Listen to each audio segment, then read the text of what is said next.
సబ్బండ కుల బాంధవులకు బీసీ కుల బాంధవులకు అందరికీ కూడా నమస్కారాలు తెలియజేస్తా ఉన్నాను.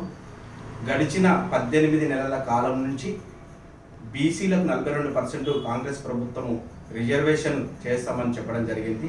దాన్ని దాచిపెట్టడానికి, దాన్ని చేయకుండా అనేక కుతంత్రాలు కాంగ్రెస్ పార్టీ చేసింది. కాంగ్రెస్ పార్టీ పైన ఒత్తిడి చేసి గల్లీ నుంచి ఢిల్లీ వరకు కవితక్క గారి ఆధ్వర్యంలో ఎంతోమంది 20-30 సంవత్సరాలు బీసీ సంఘాలలో పనిచేసినటువంటి వారి కుల సంఘాల అధ్యక్షులు అందరినీ కలుపుకొని కవితక్క గారు గల్లీ నుంచి ఢిల్లీ వరకు పోరాటం చేసిన ఫలితంగానే, ప్రభుత్వంపై ఒత్తిడి చేసిన ఫలితంగానే ఇలా ప్రభుత్వం బీసీ రిజర్వేషన్ ఆర్డినెన్స్ తీసుకొచ్చింది. అది ఖచ్చితంగా కవితక్క గారి పోరాట ఫలితమే అని కూడా ఒక బీసీ బిడ్డగా గౌరవంగా చెప్తా ఉన్నా. ఇలా కవితక్క గారు చేసిన పోరాటాన్ని కొంతమంది జీర్ణించుకోలేకపోతారు, కడుపులో మంటలేస్తుంది, వాళ్ళకు తట్టుకోలేకపోతారు. మరి ఖచ్చితంగా కవితక్క గారి పోరాట ఫలితమైన సందర్భంగా తెలియజేస్తా ఉన్నాను. ఇలా తీన్మార్ మల్లన్న అంటే ఆయన క్యూ ఛానల్ పెట్టుకొని ఇలా కవితక్క వారి పైన ప్రేలాపనం చేస్తూ ఉన్నారు. అన్న, ఇది క్యూ ఛానల్ కాదే, ఇది బీడీ ఛానల్.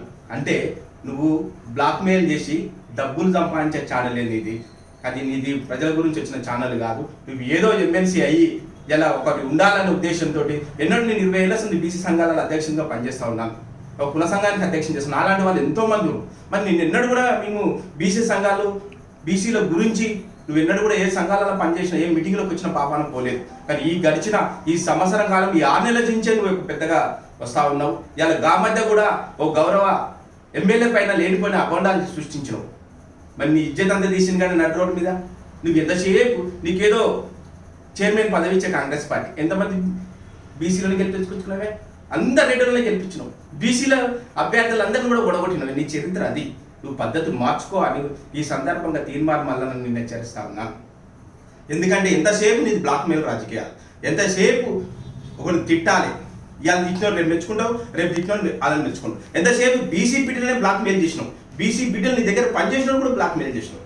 వాళ్ళని తొక్కుడే నీ పని, డబ్బులు సంపాదించడం నీ పని. కానీ దయచేసి చెప్తున్నా తీన్మార్ మల్లన్న గారు, మరొకసారి ఏదో నాలుగుందని అడ్డం దొడ్డం మాట్లాడితే కుదరదు. మాకు కూడా నాలుగుంది, మేము కూడా మాట్లాడతాం, నీకంటే 1,00,000 సార్లు మాట్లాడతాం. ఖబర్దార్ మల్లన్న, గౌరవంగా చెప్తా ఉన్నాం. ఇంకొకసారి ప్రేలాపనలు చేస్తాం మాత్రం ఖచ్చితంగా నీ స్పందనకు 1,00,000 రెట్ల ప్రతిస్పందన ఉంటుందని కూడా నీ సందర్భంగా హెచ్చరిస్తా ఉన్నాం. ఇప్పటికైనా నీ బుద్ధి మార్చుకోవాలని కూడా ఈ సందర్భంగా నేను తెలియజేస్తాను.